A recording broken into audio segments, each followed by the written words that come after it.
Today we are moving towards introduction of exercise 6.1। पिछले video में हमने देखा था लाइंस कैसे होते हैं, line, line segment, rays. Line और लाइन सेगमेंट का क्या रोल होता है, रेज का क्या रोल होता है, दो रेज कंबाइन होते तो एंगल्स बन जाते हैं, किस किस टाइप के एंगल्स होते हैं, उनके क्या मेजरमेंट्स होते हैं। अब यहाँ पर क्या सीखने वाले हैं आप आज के वीडियो में?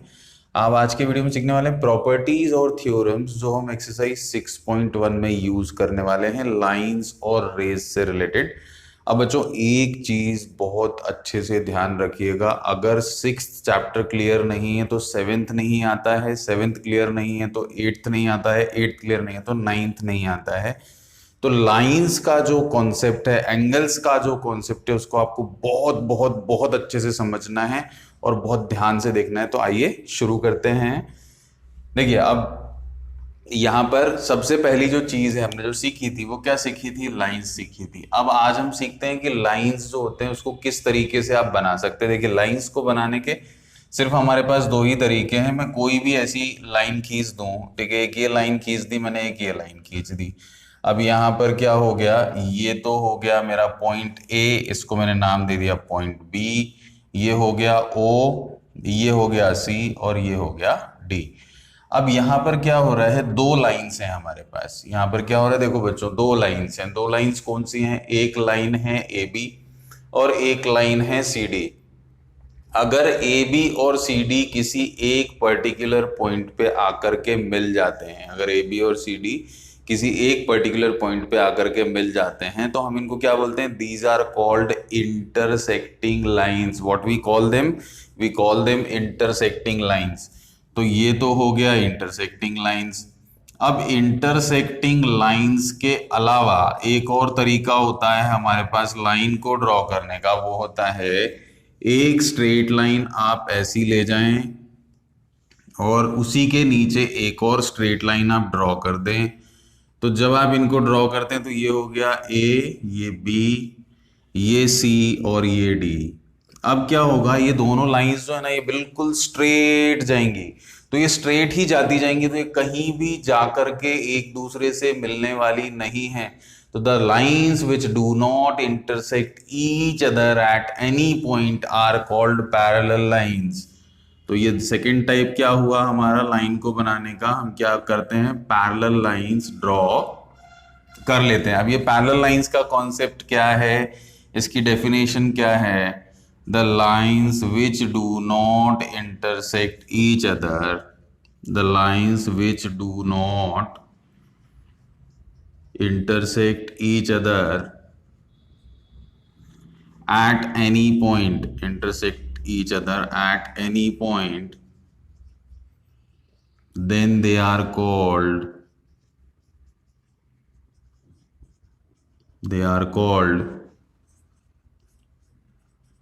parallel lines। अब हमारे दिमाग में सवाल ये आता है कि सर इनको अगर मैं अलग अलग लिख भी लूं तो इससे क्या फर्क पड़ता है? फर्क पड़ता है बच्चों। इंटरसेक्टिंग लाइंस जो होती हैं उसका तरीका अलग होता है, पैरेलल लाइंस जो होते हैं उसकी प्रॉपर्टीज अलग होती है।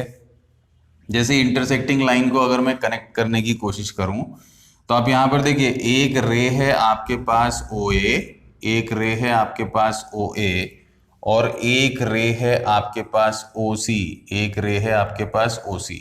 अब इन दोनों रेज को अगर मैं कंबाइन कर दूं तो ये बना देंगे angle A O C as per the definition of angle. यहां पर भी देखिए आप, ये रे ओ सी ले लें हम और उसके बाद ये वाली रे ओ बी ले लें हम, ये ओ बी ले लें हम, ठीक है। तो यहां पर क्या होगा, अब क्या बन जाएगा? एंगल बन जाएगा सी ओ बी। इन दो रेज को अगर मैं ले लूं, यहां पर एक रे हो गई मेरी ओ बी और एक रे हो जाएगी हमारी ओ डी। तो यहां पर भी एक एंगल का फॉर्मेशन हो जाएगा, that is angle B O D. उसके बाद अगर आप यहां इस तरफ आ जाते हैं तो ये देखिए, यहां पर भी ये ओ ए और ये ओ डी को अगर मैं कंबाइन कर दूं तो यहां भी एंगल बन जाता है मेरा एक एंगल ए ओ डी। तो देखिए जब दो लाइंस इंटरसेक्ट हो रही हैं या दो रेज एक पर्टिकुलर पॉइंट पे मिल रही हैं तो उससे क्या बन रहा है? एंगल बन रहा है। लेकिन यहां पर कोई एंगल बनता ही नहीं है, यहां पर स्ट्रेट लाइन है तो ये 180 डिग्री बना देगा और ये भी 180 डिग्री बना देगा। किसमें? पैरेलल लाइन में। किसमें?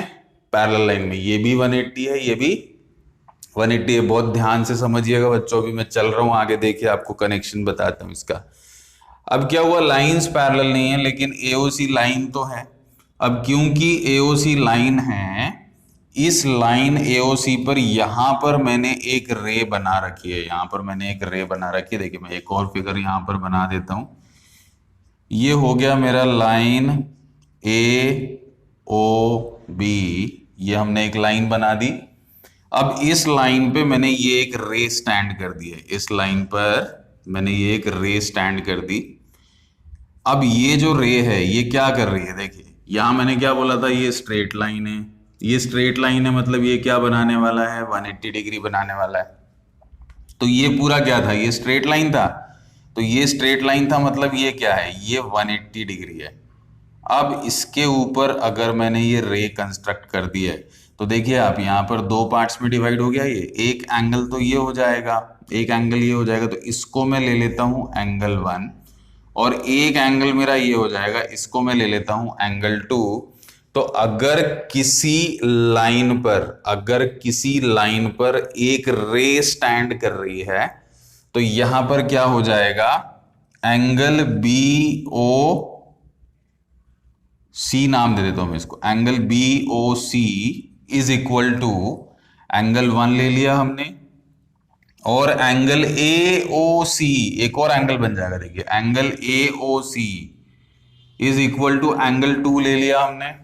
अब क्या होगा, अब क्या होगा, अब होगा एंगल बी ओ सी और एंगल ए ओ सी को अगर मैं ऐड कर दूं तो ये 180 ही होगा बच्चों। ये क्या होगा, ये 180 ही होगा। तो यहां क्या आ जाएगा, 180 डिग्री। इसीलिए हमारा जो फर्स्ट एक्सियोम होता है जिसको हम यूज करते हैं वो क्या होता है, लीनियर पेयर एक्सियोम होता है, जिसमें आप क्या बोलते हैं, आप कहते हैं if a ray stands on a line then it forms a linear pair। ठीक है, देखिए चलते हैं अभी हम। if a ray stands on a line then it forms a linear pair। अब इसको हम और क्लियरली ले लेते हैं, स्टेटमेंट भी मैं आपको बता देता हूं। if a ray stands on a line, if a ray stands on a line, it forms a linear pair, it forms a linear pair having the sum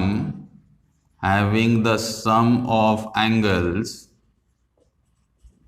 180 degree, having the sum of angles 180 degree, जो आपने यहां पर ले रखा है A O C plus B O C is equal to 180 degree. लेकिन यहां पर अगर आप देखेंगे तो एंगल 1 जो होगा ना वो हमेशा एंगल 2 के इक्वल नहीं होता है, ये इक्वल भी हो सकता है और इक्वल नहीं भी हो सकता है। तो अगर ये इक्वल होगा तो यहां पर फिर क्या ड्रॉप करनी पड़ेगी आपको, एक परपेंडिकुलर ड्रॉप करनी पड़ेगी। परपेंडिकुलर मतलब क्या हो जाएगा बच्चों, 90 डिग्री हो जाएगा। क्या हो जाएगा, 90 डिग्री हो जाएगा। तो इसको अगर इक्वल करना है, एंगल 1 को एंगल 2 के अगर आपको इक्वल करना है तो आपको क्या करना पड़ेगा, angle 1 is equal to angle 2 is equal to 90 degree. इसके अलावा कोई रास्ता नहीं है इन दोनों को इक्वल करने का।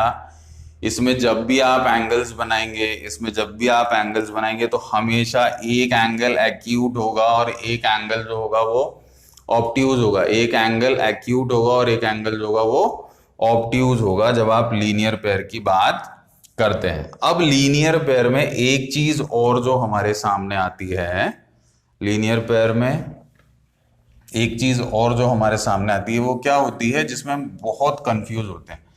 देखिए यहां पर क्या लिखा हुआ है, लीनियर। आप लोगों ने linear equation in one variable पढ़ा है। लीनियर मतलब क्या होता है, 1 होता है। लीनियर का मतलब क्या होता है, 1 होता है।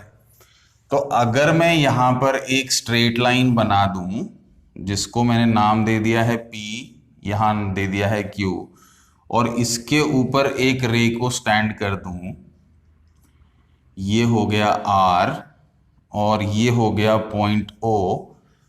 तो अगर मैं यहां एक रे स्टैंड कर दूं या आप यहां एक रे स्टैंड कर दें तो क्या कंडीशन बनेगी इसकी? अभी तो ये हो गया angle QOR plus angle POR is equal to 180 degree. ये क्या बन गया बच्चों? ये बन गया हमारा लीनियर पेयर। लेकिन अगर इसमें यहां से भी हमने एक एंगल और ड्रॉ कर दिया है E और यहां से एक एंगल ड्रॉ कर दिया है F, मतलब यहां से देखिए एक और रे ड्रॉ कर दी मैंने। अब यहां पर कितने एंगल हो गए? देखिए ये हो गया एंगल 1, ये हो गया एंगल 2, ये हो गया एंगल 3 और ये हो गया angle 4।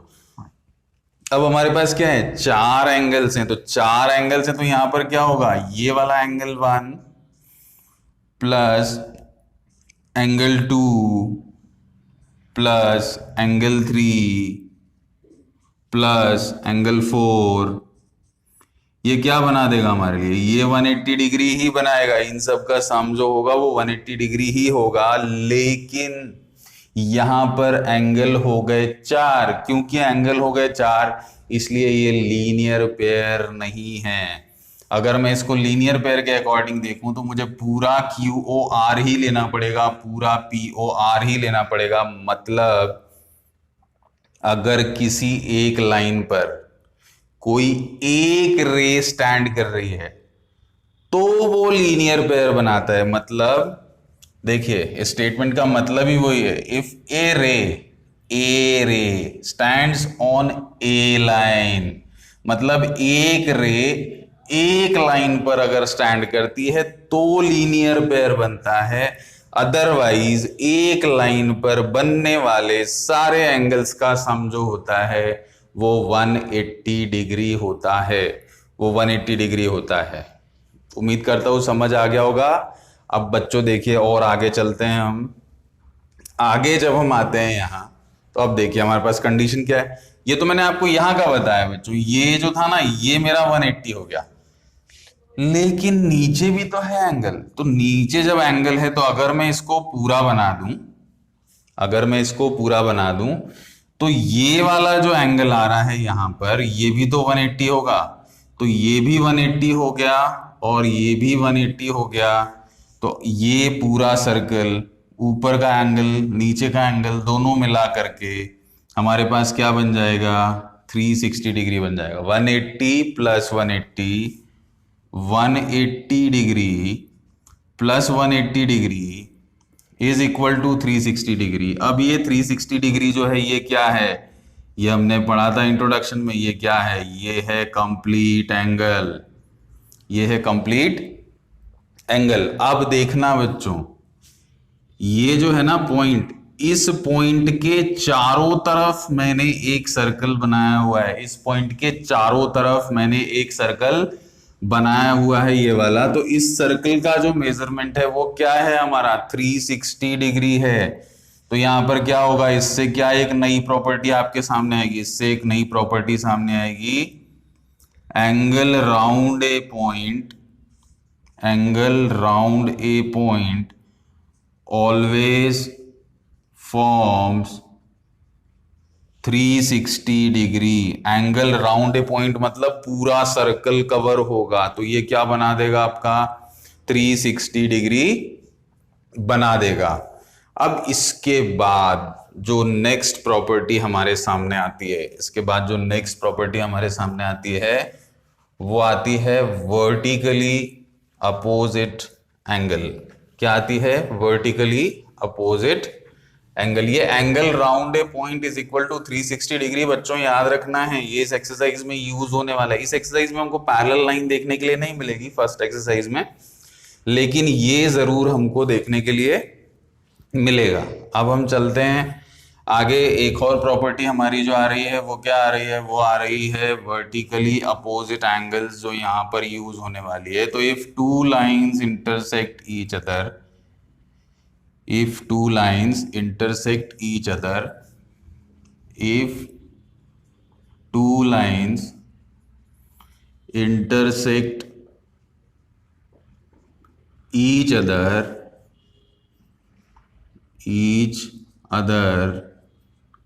then the pair of vertically opposite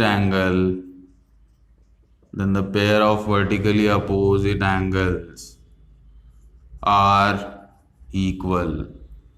अब क्या होगा, वर्टिकली अपोजिट एंगल्स के जो पेयर्स होंगे वो क्या होंगे बच्चों, इक्वल होंगे. अब यहां पर देख लें, ए हो गया ओ, ये बी, ये सी और ये डी. अब यहां पर क्या हो गया मेरे पास, एंगल देखिए कितने, ये है एंगल 1, ये है एंगल 2, ये है एंगल 3 और ये है एंगल 4. अब यहां पर वर्टिकली अपोजिट एंगल्स जो हैं वो इक्वल होंगे, ऐसी हम बात कर रहे हैं. तो वर्टिकली अपोजिट एंगल कौन से होते हैं, ये एंगल 1 जो है एंगल 3 के इक्वल होगा और ये एंगल 2 जो है ये एंगल 4 के इक्वल होगा. अब ये एंगल 1 एंगल 2 एंगल 3 के इक्वल कैसे होगा और एंगल 2 एंगल 4 के इक्वल कैसे होगा, उसको हम देख लेते हैं. देखिए ए ओ बी जो है वो एक लाइन है, A B is a line. ये देखिए ये ओ हो गया, तो A B is a line, A B is a line and ray OC stands on it, and ray OC stands on it. अब यहां पर देखिए लाइन भी एक ही है, तो मतलब एंगल हमारे पास दो होंगे, तो इन दोनों का सम क्या होगा, angle 2 plus angle 3 is equal to होगा 180 degree. Reason behind this is linear pair. Linear pair क्यों बना, क्योंकि एक रे जो है वो स्टैंड कर रही है, किसके ऊपर स्टैंड कर रही है, लाइन के ऊपर स्टैंड कर रही है. अब दूसरा आप देख लें, यहां पर आ गया, अब मैं इस लाइन को ले लेता हूं, CD is a line, CD is a line and रे.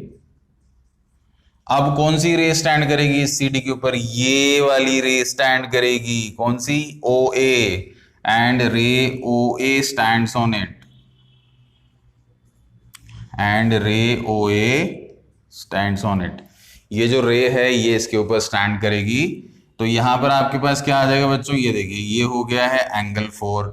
अब CD के ऊपर OA रे बन रही है, मतलब 3 + 4 जो होगा वो क्या हो जाएगा, angle 3 + angle 4 is equal to क्या हो जाएगा, 180 degree. Again reason behind this is linear pair. तो यहां पर क्या आ जाएगा, यहां पर आ जाएगा आपका लीनियर पेयर. इसको मैं नाम दे दूं इक्वेशन नंबर 2. अब देखिए ये इक्वेशन नंबर 1 है और ये इक्वेशन नंबर 2 है. तो इसको जब हम लेकर के बढ़ेंगे आगे, या हम इसको कंपेयर कर सकते हैं कि आप लोग देखिए, क्या ये कंपेयर हो सकता है, बिल्कुल हो सकता है. क्यों हो सकता है, क्यों हो सकता है, क्योंकि दोनों एंगल्स, देखिए दोनों एंगल्स का सम जो है वहां पर वो आपको क्या दिखाई दे रहा है, आपको दिखाई दे रहा होगा 180 डिग्री. देखिए अब मैं कंपेयर करता हूं इसको, एंगल 2 प्लस एंगल 3 जो था वो क्या था, 180 डिग्री था. ये देखिए एंगल 3 प्लस एंगल 4 क्या है, एंगल 3 प्लस एंगल 4 जो है वो भी क्या है, 180 डिग्री है. तो क्योंकि 2 + 3 भी 180 डिग्री है, 3 + 4 भी 180 डिग्री है, तो इससे रिजल्ट क्या सामने आता है, इन दोनों को हम इक्वल टू में लिख सकते हैं. क्यों, क्योंकि ये भी 180 है, ये भी 180 है. तो angle 2 plus angle 3 is equal to हो गया angle 3 plus angle 4. Angle 2 plus angle 3 is equal to angle 3 plus angle 4 from 1 and 2, from 1 and 2. अब यहां पर देखिए 3 वही वाला एंगल है जो यहां है, वही वाला एंगल है जो यहां है. तो एंगल 3 से एंगल 3 कैंसिल हो जाएगा. क्यों कैंसिल हो जाएगा, क्योंकि 3 यहां शिफ्ट हो जाएगा. देखिए एंगल 2 प्लस एंगल 3, इस 3 को मैं उठा करके यहां ले आया, तो ये हो गया minus angle 3. Is equal to angle 4, ये 3 से ये 3 कैंसिल हो जाएगा। क्यों? क्योंकि वही सेम एंगल है, दोनों का मेजरमेंट भी सेम है। तो एंगल 2 इज इक्वल टू क्या हो जाएगा बच्चों? एंगल 4 हो जाएगा। एंगल 2 इज इक्वल टू क्या हो गया? एंगल 4 हो गया। और ये जो 2 और 4 है ये क्या है? वर्टिकली अपोजिट एंगल्स हैं। तो इस तरीके से आप एंगल 1 को भी एंगल 3 के इक्वल प्रूफ कर सकते हैं। ये 3 प्रॉपर्टीज हैं जो एक्सरसाइज 6.1 में आपको यूज होने वाली हैं। Linear pair, vertically opposite angles and angle round a point is equal to 360 degree. In the next video we will start with examples and exercise 6.1.